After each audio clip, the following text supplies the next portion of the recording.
Welcome back to our channel. আমি সঞ্চিতা, তোমরা যে মিস বেঙ্গলি ব্লগস। আশা করছি তোমরা খুব ভালো আছো। আমি ভীষণ ভালো আছি। সবাইকে জানাই শুভ নববর্ষ। তো নববর্ষের দিন আমরা কি করলাম আর কোথা থেকে শুরু করলাম সেটাই তোমাদের সাথে শেয়ার করবো। চলো দেখতে থাকো আর সঙ্গে থাকো।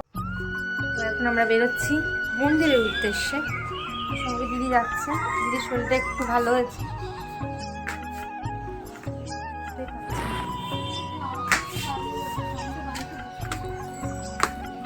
তাহলে কি হবে এবার? হ্যাঁ, তোর কি মাথা খারাপ?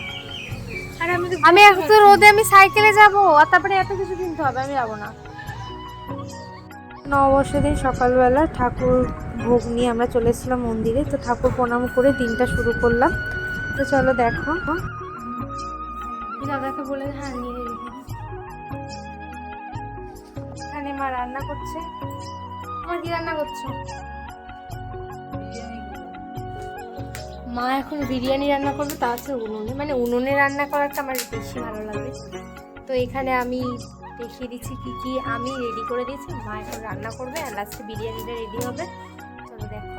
এখানে আমি চিকেন চাপের জন্য রেডি করেছিলাম। এখানে আদা পেঁয়াজ বাটা আর পেঁয়াজের বেরেস্তা, আর হচ্ছে মাটন ছিল, আর হচ্ছে এখানে ছিল চিংড়ি মাছ, আর এখানে দেখছি উপরটা লঙ্কা ধনেপাতা বাটা ছিল।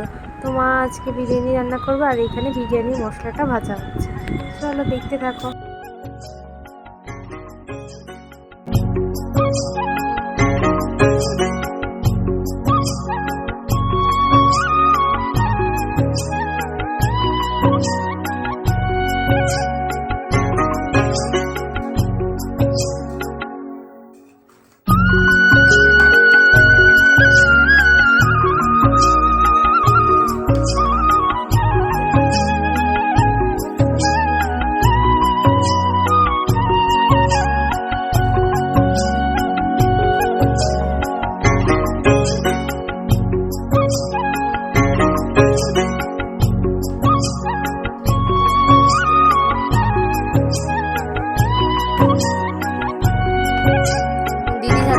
একবার ঝাঁকানোতে হয়নি, 10 বার ঝাঁকাবো। ঝাঁকানাকা হচ্ছে।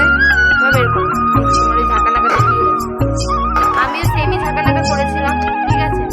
এবার বেশি ঘাটিস না, ভাতগুলো দিতে যাবে। এবার এক এক করে তুলে ফেলো। তো নববর্ষ দিন আমাদের রেসিপিতে ছিল মাটন বিরিয়ানি, চিকেন চাপ আর চিংড়ি মাছের মালাইকারি।